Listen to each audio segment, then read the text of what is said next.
Party ఒక దుర్మార్గ పరిపాలన పోయి 5 సంవత్సరాలు కూడా అయిపోయిన తర్వాత మళ్ళీ మన ప్రభుత్వం వచ్చి 2 సంవత్సరాలు పూర్తి చేసుకున్న సందర్భంగా ఈరోజు ఈ ప్రోగ్రాం పెట్టుకునింది మీకందరికీ కూడా తెలుసు. నియోజకవర్గాలుగా పెట్టాం, జిల్లాల వారిగా కూడా గ్రాండ్ సక్సెస్గా కూడా మనం పెట్టిపోయాం. ఎందుకంటే ఈ 2 సంవత్సరాల్లో కనీసం 5 సంవత్సరాల్లో చేయలేని పనులన్నీ కూడా ఈ 2 సంవత్సరాల్లో మనం సూపర్ 6లో భాగంగా చాలా ప్రోగ్రామ్స్ అన్ని కూడా మనం చేశామని కూడా చెప్తున్నాం. సూపర్ 6లో గౌరవ చంద్రబాబు నాయుడు గారు మొన్ననే తిరుపతి ప్రోగ్రాంలో కూడా చెప్పారు.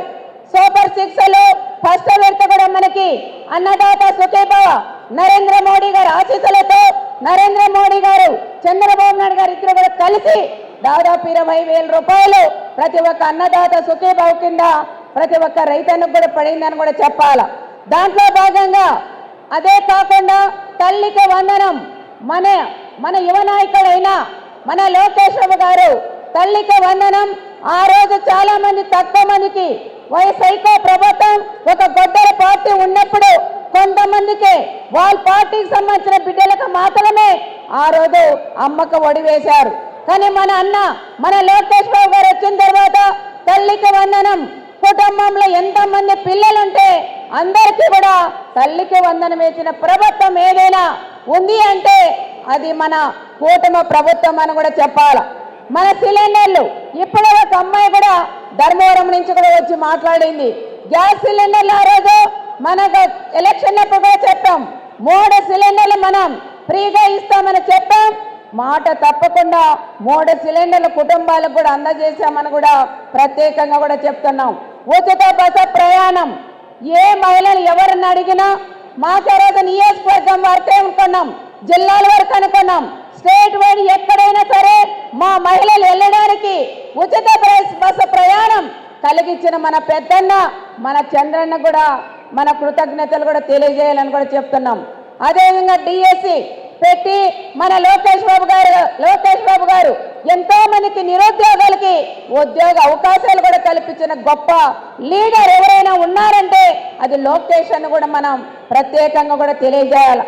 దీంతో భాగంగా మన అనంతపురం జిల్లా కానీ సత్యసాయి జిల్లాలో ఆగిపోయిన ప్రాజెక్టులన్నీ కూడా ఈరోజు పూర్తి స్థాయిలో చేయబోయామని కూడా చేస్తున్నామని కూడా చెప్తున్నాం.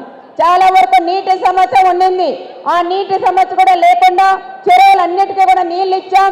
నీళ్ళు ఇచ్చిన తర్వాత ప్రతి గ్రామానికి కూడా ఈరోజు గ్రౌండ్ వాటర్ కూడా పెరిగి రైతన్నలందరూ కూడా ఈరోజు పంటలు పెట్టుకుంటున్నారని ప్రత్యేకంగా కూడా చెప్తున్నాం. ఈ రకంగా మనం చెప్పుకుంటూ పోతే చాలా వరకు సీసీ రోడ్లు వేసుకున్నాం. ఏ గ్రామానికి వెళ్ళినా ఈ రోజు నా రాష్ట్ర నియోజకవర్గం గురించి మేము చెప్పాలంటే చాలా చిట్టా కూడా ఉందని కూడా చెప్తున్నాం. చాలా వరకు ప్రతి ఒక్కటి లెక్క పెడితే 2,000 కోట్ల రూపాయల దాకా నా నియోజకవర్గంలో కూడా మేము చేసామని కూడా గొప్పగా చెప్తున్నాం.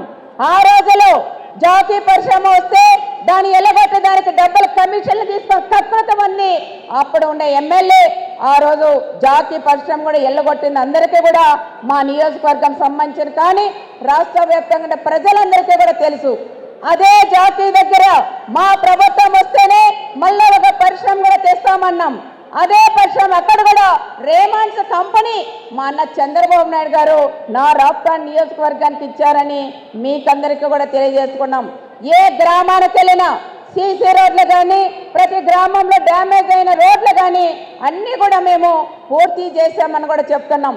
ఈ 2 సంవత్సరాల్లో నా నియోజకవర్గమే కాకుండా రాష్ట్ర వ్యాప్తంగా ఆ రోజు పవన్ కళ్యాణ్ గారు కూడా చాలా వరకు అడగంగానే వెంటనే మనకు సీసీ రోడ్లు కూడా తార్ రోడ్లు కూడా వేశారు. కనీసం మనకి ఆర్ఎంబి రోడ్లు కూడా డ్యామేజ్ అయినవి పూర్తి స్థాయిలో అవి కూడా చేశాం, అన్ని కూడా చేశామని కూడా చెప్పలేదు. ఇంకా చాలా వరకు కూడా ఉన్నాయి, అవన్నీ కూడా ఇంకా 3 సంవత్సరాలు ఉంది కాబట్టి అవి కూడా పూర్తి కూడా చేస్తామని ప్రత్యేకంగా కూడా తెలియజేస్తున్నాం. ముఖ్యంగా ఇక్కడ ఉండే కార్యకర్తలు కానీ మాతో పాటు లీడర్లందరూ కూడా ఒకటే ఆలోచన చేస్తున్నాం. ప్రజలందరూ కూడా చాలా వరకు పెన్షన్లు 3,000 నుంచి 4,000 పెంచాం, 4,000 నుంచి 5,000, 6,000 వికలాంగులకు 6,000, అదేవిధంగా 10,000, 15,000 రూపాయలు కూడా పెంచామని కూడా చెప్తున్నాం. ఆ రోజు వైఎస్ఆర్ పార్టీ వాళ్ళు తెలుగుదేశం వాళ్ళకు కూడా చాలా మందికి వితంతులున్నా వికలాంగులున్నా వృద్ధులున్నా వాళ్ళు కూడా చాలా వరకు కూడా పెన్షన్ తొలగించారు. కానీ మన ప్రభుత్వం వచ్చిన తర్వాత ఆ పెన్షన్లు ఇంకా చాలా మందికి కూడా బాధ ఉంది. ఇక్కడ మంత్రివర్యులు ఉన్నారు కాబట్టి మనకు కూడా అక్కడ సార్ సీఎం సార్ కూడా మాతో పాటు మంత్రివర్యులు కూడా అందరూ కూడా కలిసి రాష్ట్ర వ్యాప్తంగా 164 మంది ఎమ్మెల్యేల మంత్రులు అందరూ కూడా కలిసి మన అన్న చంద్రన్న దృష్టికి కూడా తీసుకెళ్లి తప్పకుండా చాలా మంది వితంతులు కానీ వికలాంగులు కానీ వృద్ధులు కానీ పెన్షన్ లేని వాళ్ళు ఎంతో మంది కూడా ఉన్నారు. వాళ్ళకు కూడా పెన్షన్లు ఇప్పించేలాగా ఇప్పించేలాగా చేయాలని మంత్రివర్యులకు కూడా నేను కూడా ప్రజలందరి తరపున వాళ్ళని కూడా నేను కోరుకుంటున్నాం.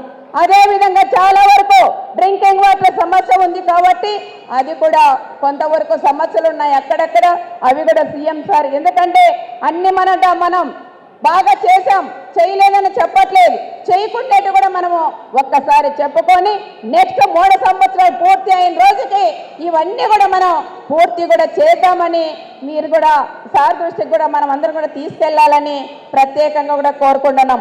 వర్షాలు కూడా పడినాయి కాబట్టి వేరుశెనక్కాయలు కూడా వచ్చినాయి. ప్రతి ఒక్క రైతన్న కూడా వేరుశెనక్కాయలు కూడా తీసుకొని ప్రతి ఒక్క రైతన్న కూడా పంటలు పెట్టుకోవాలి. అదేవిధంగా కంది కూడా వచ్చింది, రకరకాల కందులు కూడా వచ్చాయి, నవధాన్యాలు కూడా వచ్చాయి. ఎక్కువ మంది కూడా ప్రతి ఒక్క రైతన్న కూడా పంటలు పెట్టుకోవాలని ప్రత్యేకంగా రైతు సోదరులందరూ కూడా కోరుకుంటాం. ఇన్సూరెన్స్ వచ్చినప్పుడు నాకు రాలేదనేది లేకుండా ప్రతి ఒక్క భూమి ఉండే ప్రతి రైతన్న పంటలు పెట్టాలని ప్రత్యేకంగా ఈ సభ ముఖంగా ఒక రైతుగా మీకందరికీ కూడా చెప్పాం. ప్రతి ఒక్కరూ అదేవిధంగా ఈ ప్రోగ్రాం కూడా వచ్చి ఈ 2 సంవత్సరాలు పూర్తి చేసుకున్న సందర్భంగా చాలా సంతోషంగా ఉంది. ఇంకో విషయం ఏమంటే నిన్ననే ఒక మాజీ మంత్రి వాళ్ళు మాట్లాడినారు. మన హోమ్ మినిస్టర్ అయిన అనితమ్మ గారి గురించి చాలా దారుణంగా మాట్లాడారు. మేకప్ మ్యాన్ అంటారు.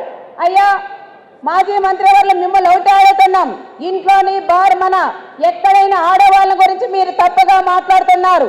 దయచేసి మేకప్లు అనేటివి మీరు ఎవరికి అది వ్యక్తిగతంగా ఉండేటి కానీ మీరు దయచేసి ఇలాంటివి మాట్లాడితే ఆడవాళ్ళని కించపరిచి మాట్లాడడం అది కరెక్ట్ కాదని మాజీ మంత్రివర్యులకు కూడా నేను తెలియజేస్తున్నాను. అయ్యా ఆడవాళ్ళు అంటేనే ఎక్కువ మీకు ఎందుకో చులకనగా ఉన్నది. ఎవరు చూసినా మాజీ ఎమ్మెల్యేలు కానీ మాజీ మంత్రులు కానీ చాలా దారుణంగా మహిళల గురించి కూడా మాట్లాడుతున్నారు. మహిళల గురించి మాట్లాడితే మీరు ఏమి అన్నారు కదా అనుకున్నారు. మేము మహిళలందరూ కూడా ఉద్యమం చేస్తే మీరు ఎక్కడుంటారు ఒక్కసారి ఆలోచించాలని ఆ గొడ్డల పార్టీ వాళ్ళకు కూడా నేను ఈ సభ ముఖంగా వాళ్ళకు కూడా నేను తెలియజేస్తున్నాం. అంటే హోమ్ మినిస్టర్ మాట్లాడుతున్నామని ఊరికే ఉంటారనుకున్నారు. అదే మొన్ననే సబితమ్మ గురించి కూడా ఒక మాజీ మంత్రి వాళ్ళు మాట్లాడినారు. అదేవిధంగా రాప్తా నియోజకవర్గంలో ఒక చిన్న సైకో ఉన్నాడు, వాడు కూడా ఈరోజు మహిళల గురించి కూడా ఆయన కూడా మాట్లాడే పరిస్థితి ఈరోజు ఏర్పడింది. ఇలాంటివన్నీ కూడా పోలీస్ డిపార్ట్మెంట్ కూడా చర్యలు తీసుకోవాలని ప్రత్యేకంగా కూడా చెప్తున్నాం. చట్టాన్ని మా చేతుల్లో తీసుకోవాలనుకోలేదు, చట్టాన్ని మీ చేతుల్లో తీసుకొని ఇలాంటి దుర్మార్గాల్ని ఏమి చెయ్యాలనేది అదే మీరే ఆలోచించి చెయ్యాలని ప్రత్యేకంగా తెలియజేసుకుంటూ ఏది ఏమైనా 2 సంవత్సరాలు మనం పూర్తి చేసుకున్న సందర్భంగా అందరం కూడా హ్యాపీగా ఉండామని మరొక్కసారి మీకు అందరికీ కూడా ఈ అవకాశం ఇచ్చిన దానికి